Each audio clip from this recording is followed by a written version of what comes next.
Jalen, Noel, and Kyle Williams are two of our favorite sleepers in the 2025 wide receiver class and have potential to be absolute steals late in fantasy drafts in the rookie season. We discuss the top 6 wide receiver sleepers in the upcoming NFL draft on today's episode of Locked On Fantasy Football.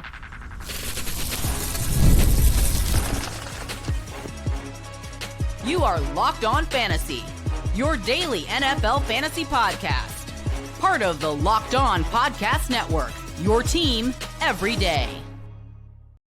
Welcome into the Locked On Fantasy Football Podcast. Thank you for making us your first listen every day. I'm one of your co-hosts, Michelle Magdziuk, and when I'm not doing this, I'm a researcher and fantasy analyst with NFL Network.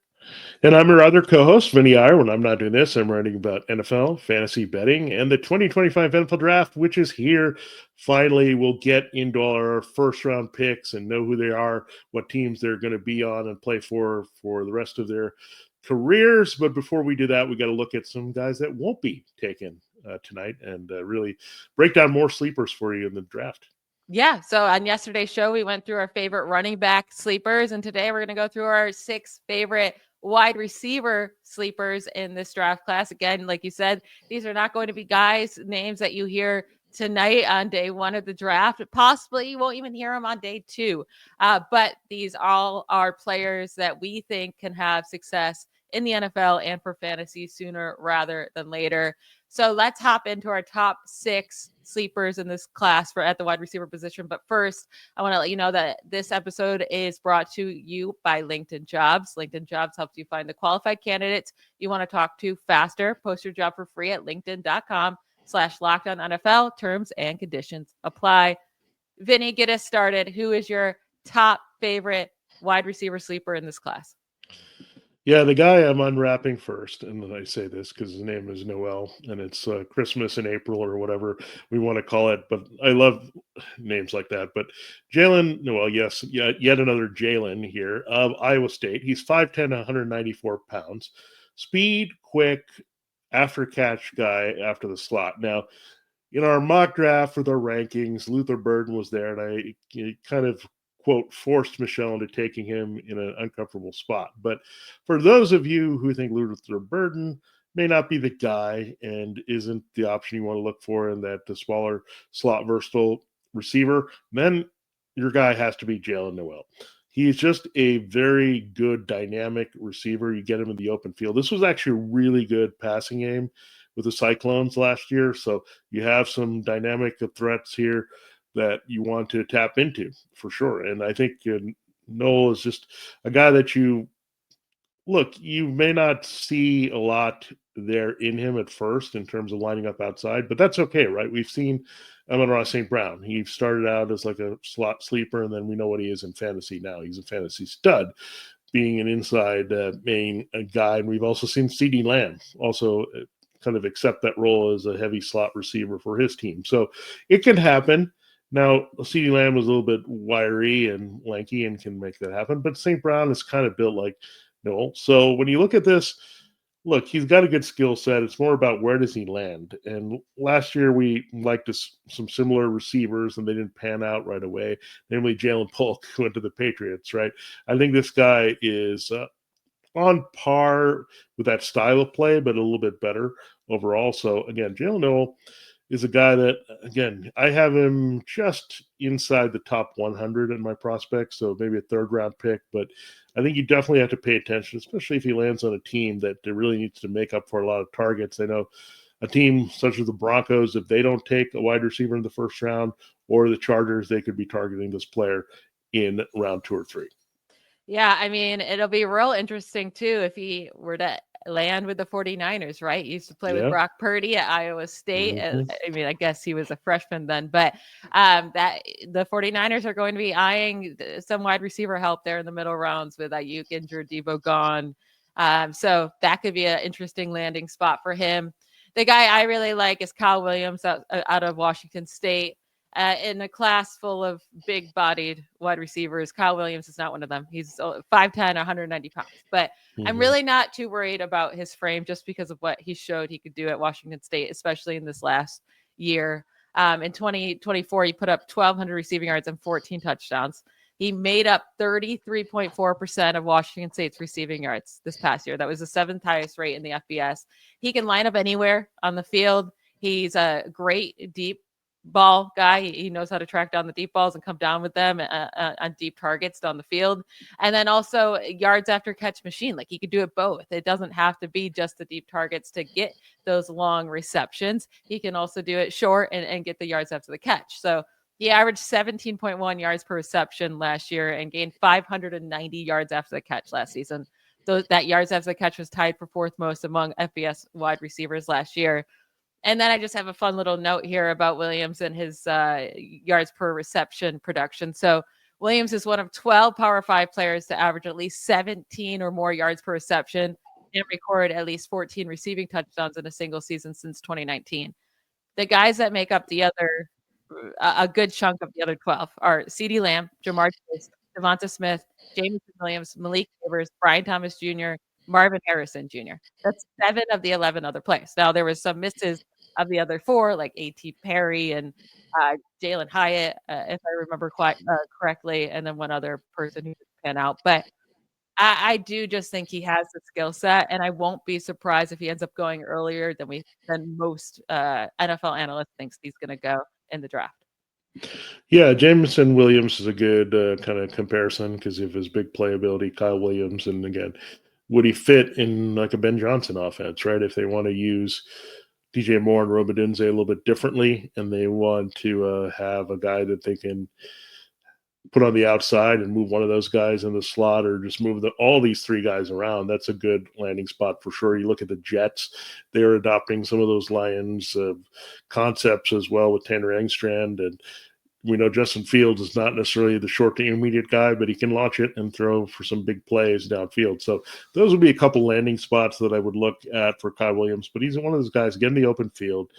He is dangerous if he has the ball in his hands, whether it's stretching the field or just getting him into the open field. So looking at him, I mean, he had a really good week at the Senior Bowl. Like, he can do a little bit of everything. I think that's what really gives him a lot of appeal in the later parts of the draft. Now, I have him firmly in the top 200. He could go anywhere really from 3rd to 5th round. I think that's kind of the range of outcomes for him right now. So when you look at that, I do think that, again, it's all about location now. The talent is there to be a big play guy. Will he get that opportunity to make those big plays? If he does, then you would be looking at a total steal for that team and also translate that to fantasy. So excited about our guys here because, again, big plays are the big path to nice fantasy numbers. And we hope that both these guys land in that spot. And we'll have 4 guys we'll talk about as well that have that potential. Yeah, we'll get to the remaining 4 guys after we hear from a couple of our sponsors.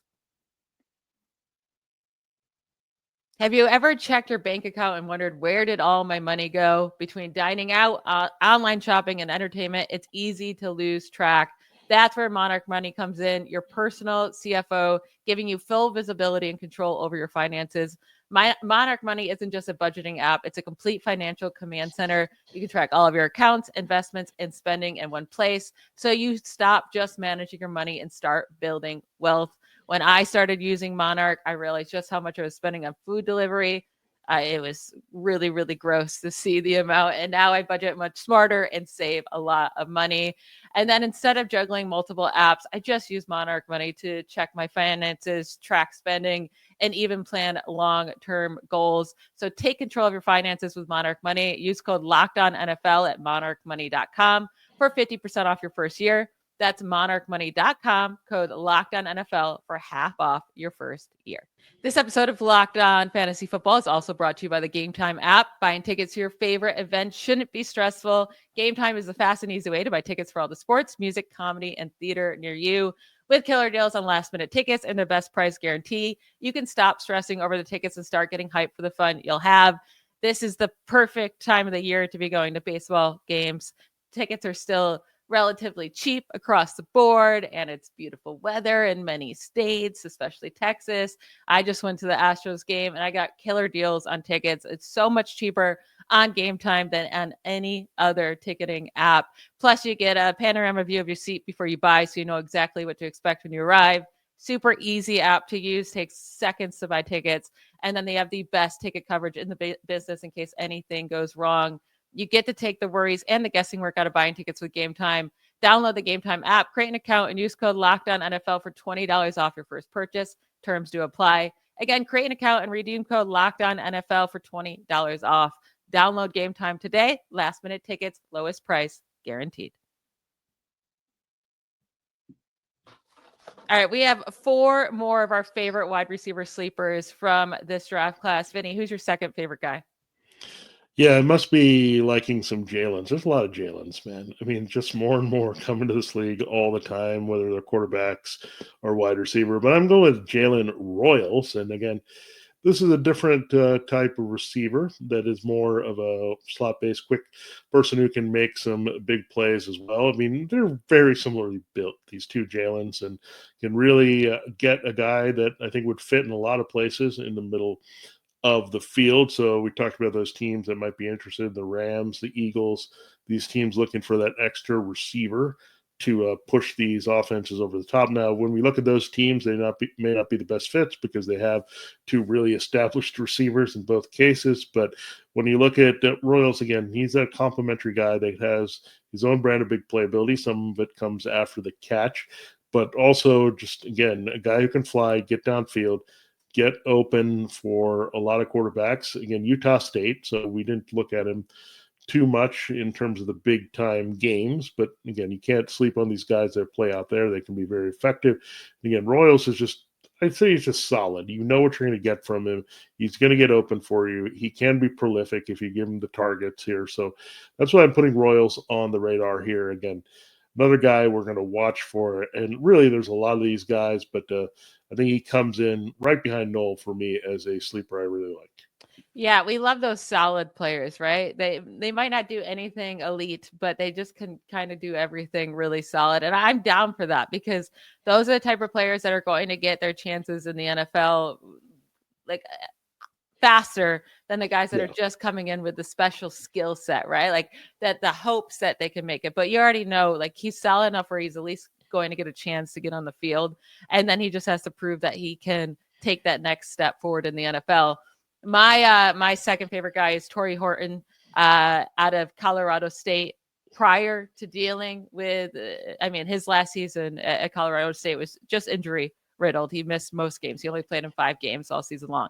But prior to that, in 2022 and 2023, he had over 1,100 receiving yards and put up a total of 16 receiving touchdowns over those 2 years. So back-to-back seasons with over 1,100 receiving yards. I just feel like that shouldn't go overlooked. Averaged 94.5 receiving yards per game during that span from 2022 to 2023. That ranked 4th in the FBS among players with at least 20 games played, behind only Rome Odunze, Marvin Harrison Jr., and Malik Neighbors. Now, all 3 of those wide receivers went top 10 overall in the 2024 NFL draft. And Horton is not projected to even go in the top 3 rounds. Like he might fall 4th, 5th round, all because of an injury his last season. He didn't get to really produce, but I don't even think the injury is that big of a worry. It was a season-ending knee injury in late November of 2024, but already at the combine, he was ready to go. He ran a 4.41 40-yard dash. He jumped 37.5-inch vert. Like his knee seems fine and ready to go. And I think we're going to get that injury discount in the draft, in the NFL draft where he falls, but there's no reason to overlook him for fantasy. He has great route running abilities, big catch radius at 6'2", 192 pounds. And I think he can be that high volume possession receiver if he lands with a team with target opportunity.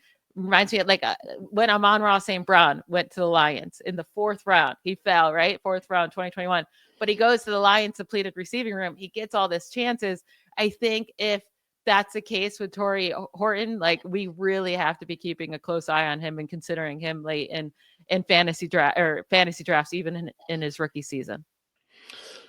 Yeah, with Amon-Ra St. Brown, the talent was there and the opportunity really opened things up. And I think the same thing can be said about Horton. Again, I like him a lot as a receiver. I think his injury stuff has definitely slowed down his momentum as a prospect. I really liked him high, potential borderline first or second round pick early, very early in the process when we got into it. But a lot of guys really stepped up and emerged and then slid him down a bit. But when we look at the talent, it's still there. Again, big play guy that you're looking at again, but also has that possession sensibility where you can get open in key spots here for you. And again, I think you'd be best served as being a number two to an established number one, like a CeeDee Lamb, someone of that nature, where you can just get the favorable coverage.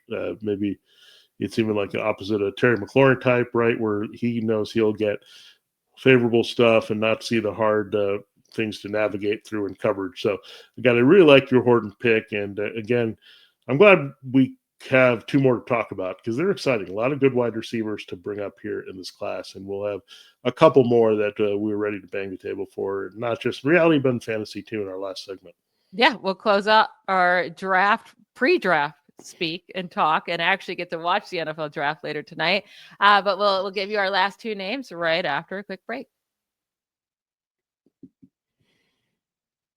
As a small business owner, your work doesn't end when the clock hits 5. Your business is always on your mind, which means when it's time to hire, you need a partner that works just as hard as you do. That's where LinkedIn Jobs comes in. When you clock out, LinkedIn clocks in. LinkedIn makes it easy to post your jobs for free, share it with your network, and get qualified candidates all in one place. And LinkedIn's new feature, your post your job, can help you write job descriptions and then quickly get your job in front of the right people with deep candidate insights. And here's a pro tip: add the hashtag hiring frame to your profile picture to double your reach to qualified candidates. No wonder 72% of small businesses say LinkedIn helps them find high quality hires. Post your job for free at linkedin.com/LockedOnNFL. That's linkedin.com/LockedOnNFL to post your job for free. Terms and conditions apply. All right, Vinnie, I love your last favorite wide receiver sleeper here for this draft class. Tell us who it is. Yeah, the guy that I've chosen is someone that we've seen a lot in college as well at a big time school. It's Tez Johnson of Oregon. Now, he's a guy that can flat out make a lot of plays. You get him the ball, and he's dangerous anywhere.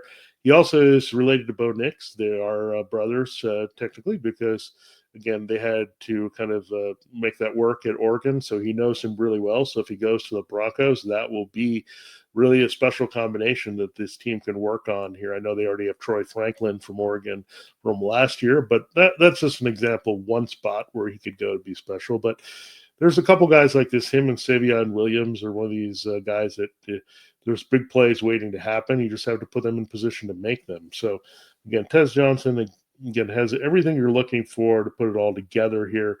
And I'm excited to see what he does in the NFL and to see if he's going to get that opportunity to make a lot of big plays. But I think he's a hot sleeper, just the way he's built. I just like everything about this receiver. So when we look at that, I mean, Tez, just don't sleep on him. I think he's a guy that we look at even at 5'10", 154, where he might look smaller on paper here, but the speed and quickness are fantastic. And the comparison I drew here, I mean, again, some of these receivers look smaller. He looks bigger for being a small receiver, if that makes any sense. And then you think about Tank Dell, similar type of mighty might, big play potential there. And we know that Tank was headed that way until he got hurt. So I think Tez, you also have an advocate for him, right? You had CJ Stroud, a former quarterback there that really helped in that situation with Tank Dell and banging the table for Tank Dell, where you have a built-in guy with Bo Nix, but there's going to be some other guys saying we want to get him on our team